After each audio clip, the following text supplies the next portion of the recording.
हाय पिला माने आज आम पढ़ा चतुर्थ श्रेणी ओडिया बही आम जो भाषा महक नुआ बही तृतीय पाठ नकली हीरा। आज आम कौन पढ़ा नकली हीरा। देख पुराणा दिनर कथा कोरापुटर जयपुर राज्य रे जड़े राजा थे कहला बहुत पुराणा दिन मान कौन बहुत दिनर कथा। कोरापुटर जयपुर राज्य रे जड़े राजा थे कोरापुटर जयपुर राज्य रे जड़े राजा थिले से जड़े बुद्धिमान शासक थे राजा सबुठारु कौन थे बुद्धिमान थे। कालक्रमे से बुढ़ा गले राजा धीरे धीरे कौन है ना बुढ़ा गले से तो सब राजा महाराजा मैंने शासन करुले निज पुओ को राजपदरे बसैया इच्छा कले।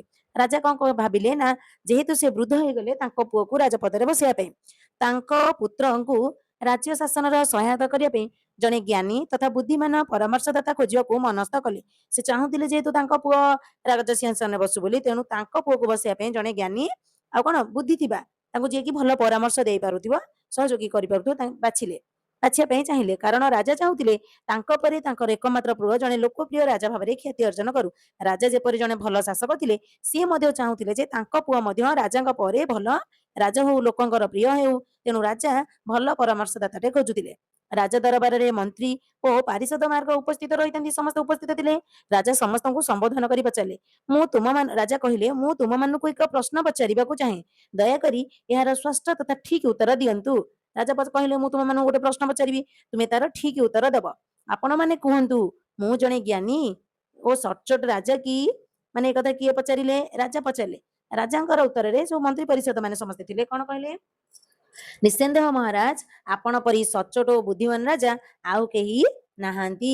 किए कहले ना जो राजा दरबार में मंत्री परिषद कहले हाँ आज्ञा महाराज आपण सबुठारु कौन अटंती सचोट अटंती आपण सचोट और धनी व्यक्ति कहीं नहांती। तापरे राजा पुणी पचारे जे आपण उत्तर निमंते आपण को अनेक धन्यवाद। राजा कहले ठीक अच्छे आपण उत्तर आपण मान धन्यवाद अटे।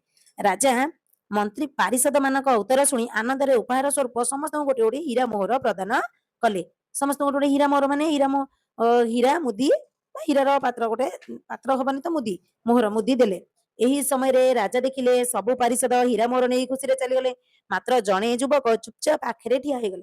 समस्ते पड़े मात्र जड़े युवक रहीगले। राजा पचारे तुम्हें कहीं चुपचाप ठिया होइछ तुमर उत्तर कौन ताहा कहिल नहीं। युवक जन कहले महाराज आपण समस्ते आपण को संतुष्ट करने उत्तर देइछनी मात्र मोर उत्तर अलगा से परी नुह। से युवक जन कहले महाराज आपण को संतुष्ट करने खुशी करने समस्ते उत्तर देगले किंतु मोर उत्तर अलगा अटे। महाराज पुणी बुद्धिमान महाराज आपण युवक जनक कहले महाराज मु आपण बुद्धिमान और सचोट अटंती एथिरे संदेह नहीं किंतु आपण ठारू अधिक बुद्धिमान और सचोट राजा मध्य अछंती सेमाने मध्य आपण ठारू श्रेष्ठ राजा। युवक जन कौन कहले ना महाराज आपण बुद्धिमान एवं सचोट एथिरे किछि निश्चय नहीं आम पई आपण बहुत भल राजा अटंती किंतु आपण जे खाली माने सारा संसार सचोट बुद्धिमान से आपण आपण एई राज्य रे सचोट बुद्धिमान अटंती किंतु जदि देखा जिवो आपण ठारू आहुरी श्रेष्ठ राजा मध्य आहुरी अलगाडे अछंती। तुमर राजा कौन तापर उत्तर शुणी सारा कौन कहले तुमर उत्तर अलग हेले भी मु शुणिबी तुम्हें आनंद प्रकाश कर से कथा कहले युवक जनक तो तापर कौन है परदिन राजा दरबार बसी परिषद आसी कहले महाराज आपण को हीरा नहीं जड़े हीरा दोकानी को तापर राजा युवक जनक उत्तर रे खुशी ही राजा कौन कले ना गोटे कहले मु तुम उत्तर शुणी बहुत खुशी हेली एबे तुम्हें हीरा नियो। राजा कौन कले गोटे हीरार मोहर देले काहाकू देले ना से युवक जनक देले। ता परदिन दरबार बसी थांती मंत्री परिषद माने राजा दरबार बसीथिले मंत्री परिषद माने आसी कहले महाराज आमे आपणक हीरा को नहीं जड़े हीरा दोकानी को देखाइबारु से जांच करी कहला कि ए सब हीरा नकली अटे आपण आम सहित एपरी काहे कले तो माने कहले ना अन्य परिषद माने कहले तापर कहला अपेक्षा कर तुमर सबु उत्तर सबु प्रश्नर उत्तर देउची। किए कहले राजा कहले तुमे माने समस्ते मते संतुष्ट करिया पई भूल उत्तर देइछ सेथि पई तुमको नकली हीरा दिया जाइछि।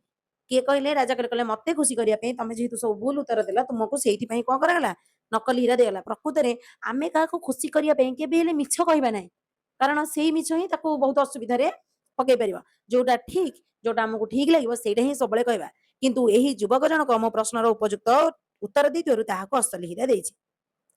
युवक जन ठीक देख ठीक उत्तर देले युवक जनक से महाराज कौन करते असली हीरा देते ताले समस्ते जानी रख मो अंते मो पुत्रर मुख्य परामर्शदाता भाव यही युवक को नियुक्ति करी। तापर कौन कले राजा से युवक जन को जी ठीक उत्तर देते पछरे कहते आहरी श्रेष्ठ राजा अच्छा राजा कौन कले ना पुअर परामर्शदाता रूपे नियुक्ति कले। ତାପରେ ଅନ୍ୟ ମନ୍ତ୍ରୀ ମାନେ କଣ କହିଲେ ନା କ୍ଷମା କରନ୍ତୁ ମହାରାଜ ଆମର ବଡ ଭୁଲ ହେଇଗଲା ଭବିଷ୍ୟତରେ ଏପରି ଭୁଲ କେବେ କରିବୁ ନାହିଁ। ସମସ୍ତ ମନ୍ତ୍ରୀ ପରିଷଦ ମାନେ ତାଙ୍କ ଭୁଲ ବୁଝିଗଲେ ଏବଂ କଣ କହିଲେ କ୍ଷମା ପ୍ରାର୍ଥନା କଲେ ହେଲା। ଏଇ ଥିଲା ତାପରେ କଣ ହେଲା ଏ ସମସ୍ତେ ତ କ୍ଷମା ମାଗିଦେଲେ। ତାପରେ ଦେଖ ମତେ ଖୁସି କରିବାକୁ ତୁମେ ମାନେ ଭୁଲ ଉତ୍ତର ଦେଇ ସତ୍ୟ ଠାରୁ ଦୂରେଇ ଗଲ ତୁମକୁ ତୁମ ପଦବୀରୁ ବରଖାସ୍ତ କରାଯିବ। କିଏ କହିଲେ ରାଜା କହିଲେ ମତେ ଖୁସି କରିବା ପାଇଁ ତମେ ସମସ୍ତେ ଭୁଲ ଉତ୍ତର ଦେଲ ତେଣୁ ତୁମକୁ ତୁମ ପଦବୀରୁ ବରଖାସ୍ତ କରାଯିବ ମାନେ ବାହାର କରିଦିଆଯିବ।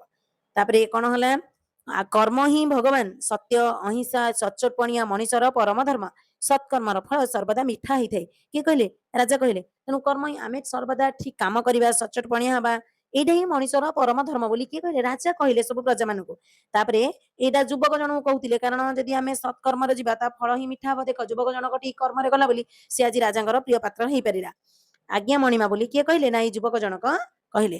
ମନେ ରଖ କର୍ମ ହିଁ ଭଗବାନ ସତ୍କର୍ମ ସଚିନ୍ତା ମାନବକୁ ଉନ୍ନତ ମୂଳ ଆଧାର ଅଟେ।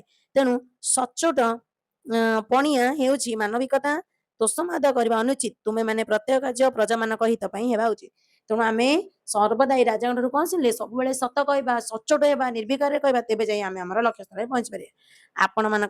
ଆପଣଙ୍କ ଗୋଡ ଧରୁଛୁ ଆମକୁ କ୍ଷମା କରିଦିଅ। କିଏ କହିଲେ ନା ଅନ୍ୟ ପାରିଷଦ ମାନେ ଯୋଉ ଥିଲେ ନିଜର ଭୁଲ ସେମାନେ ବୁଝିପାରିଲେ ଯେ ରାଜାଙ୍କୁ ଖୁସି କରିବା ପାଇଁ ସେମାନେ ମିଛ କହିଥିଲେ ଯେ ରାଜା ଆପଣ ହଉଛନ୍ତି ବହୁତ ଭଲ ଶାସକ ଆପଣଙ୍କ ପରିକା କେହି ଶାସକ ନାହାନ୍ତି ଯୋଉ କହିଥିଲେ ତାହେଲେ ନିଜର ସେମାନେ କଣ କଲେ ଭୁଲ ବୁଝିପାରି ପରିଶେଷରେ କଣ କରିଥିଲେ ନା କ୍ଷମା ମାଗିଥିଲେ ଏବଂ ଠିକ ଉତ୍ତର ଦେଇଥିବା ପଛ ଯୁବକ ଜଣକ ଅସଲି ହୀରା ପାଇବା ସହିତ କହିଥିଲା ରାଜାଙ୍କର ପ୍ରିୟ ପାତ୍ର ହେଇପାରିଥିଲା ଏବଂ ରାଜାଙ୍କ ରାଜା ଯୋଉ ତାଙ୍କ ପୁଅକୁ ରାଜା କରିବେ ତାଙ୍କର ମୁଖ୍ୟ ପରାମର୍ଶଦାତା ରୂପେ ରାଜା କଣ କଲେ ସେହି ଯୁବକ ଜଣକ କୋଉ ଯୁବକ ଯିଏ ନା ଉତ୍ତର ପଛରେ ଠିକ କହିଥିଲେ ସେହି ଯୁବକ ଜଣକୁ ତାଙ୍କର ପରାମର୍ଶଦାତା ରୂପେ ନିଯୁକ୍ତି କରିଥିଲେ।